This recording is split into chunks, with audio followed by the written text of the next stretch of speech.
Buenos días, tardes o noches, familia. Bienvenido al episodio 13 de Hilando Fino Daily, el lugar donde expreso todo aquello que se me va pasando por la cabeza sobre el deporte en general y el triatlón en particular.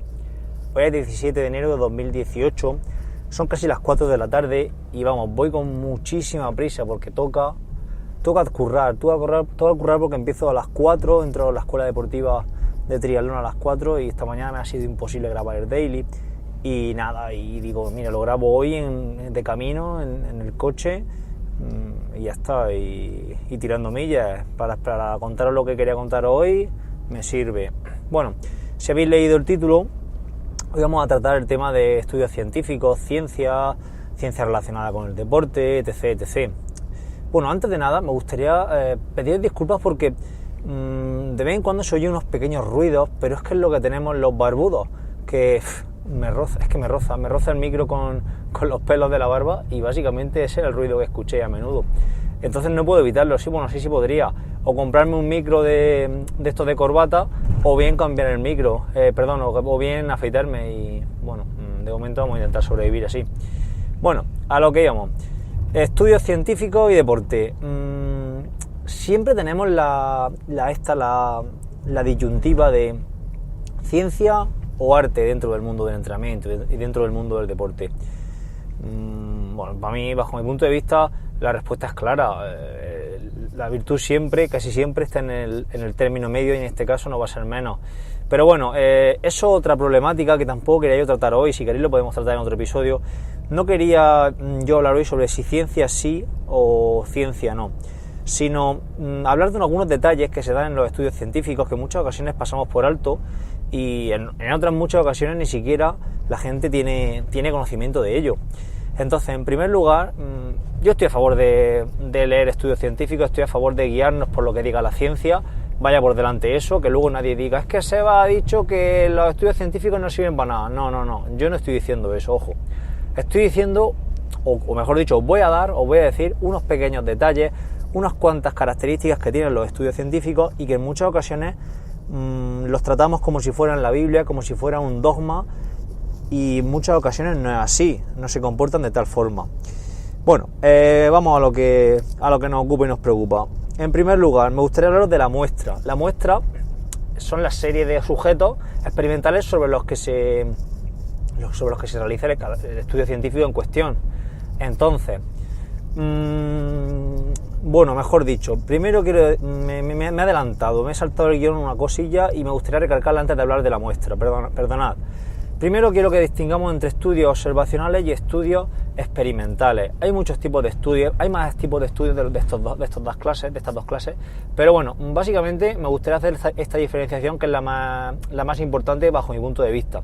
Los estudios observacionales, simplemente el investigador se dedica a observar la conducta más que la conducta, las reacciones a una determinada estímulo de una población, sea mayor o menor. Bueno, cuanto más grande sea la población, pues posiblemente mejor resultado tendrá. ¿Vale? Entonces, como su nombre indica, el investigador se dedica a observar y no hay intervención por su parte. Y los estudios experimentales son los estudios que buscan establecer relaciones de causa-efecto.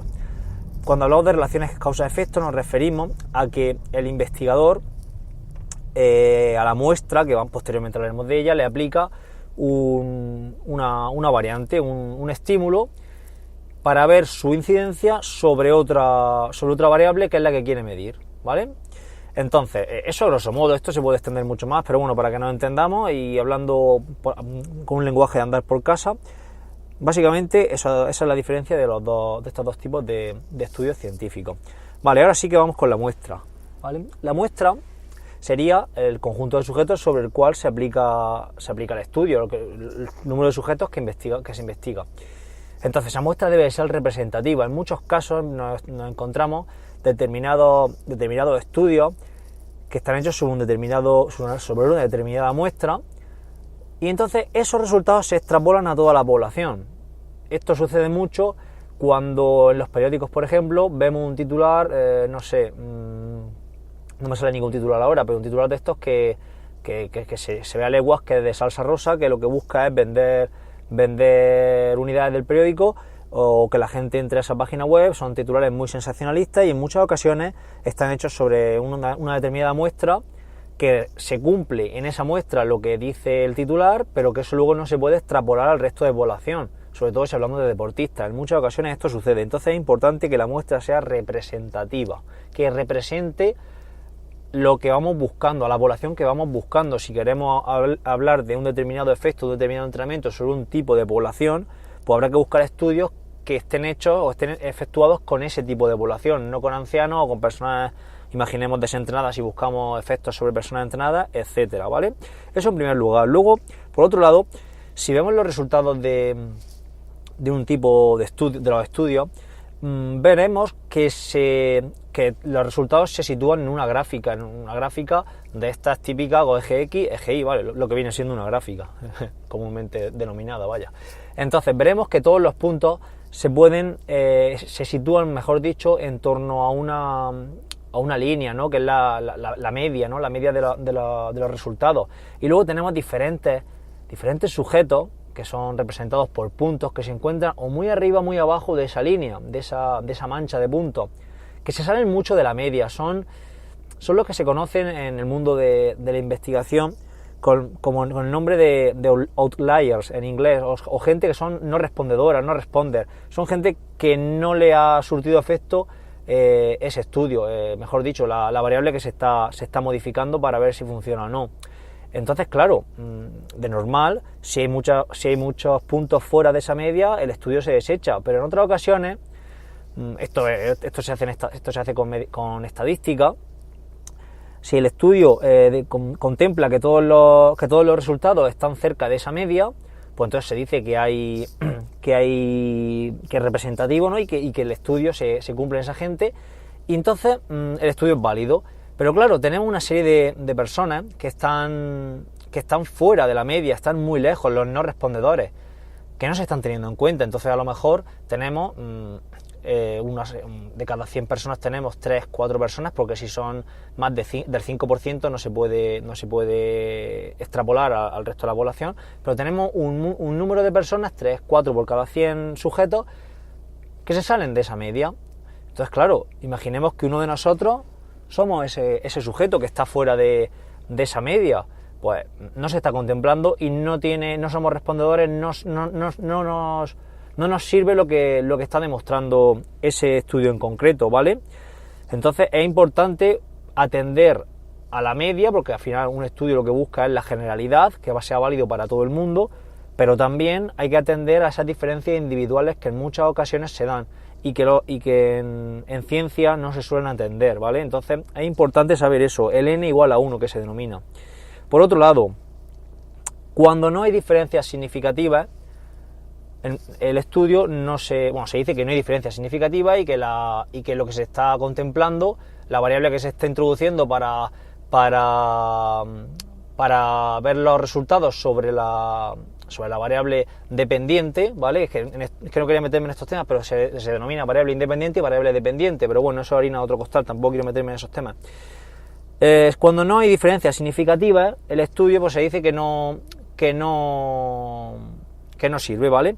Entonces, en muchas ocasiones, y esto tenemos que tenerlo muy claro, la diferencia entre el primero y el segundo no es significativa. Lo hablaba el otro día con un compañero aquí en Caravaca una tarde.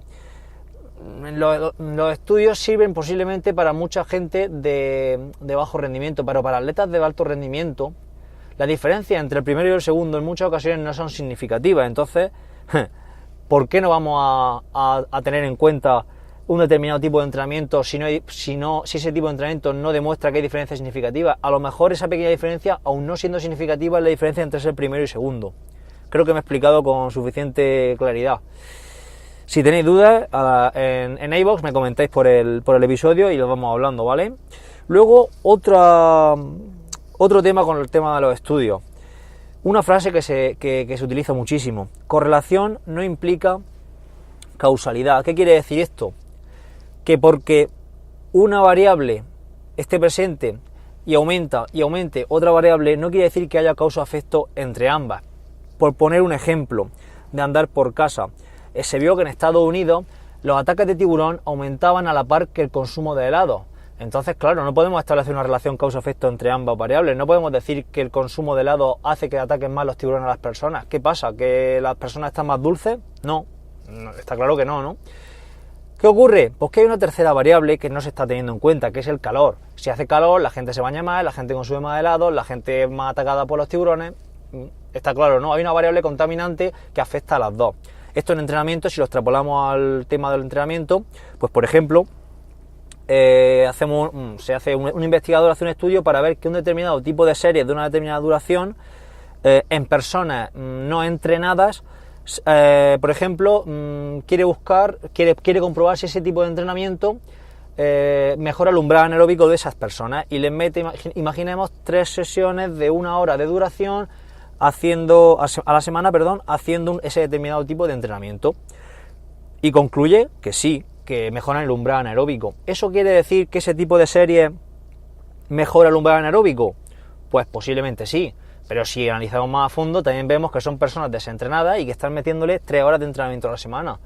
¿Quién te dice a ti que esa mejora del rendimiento,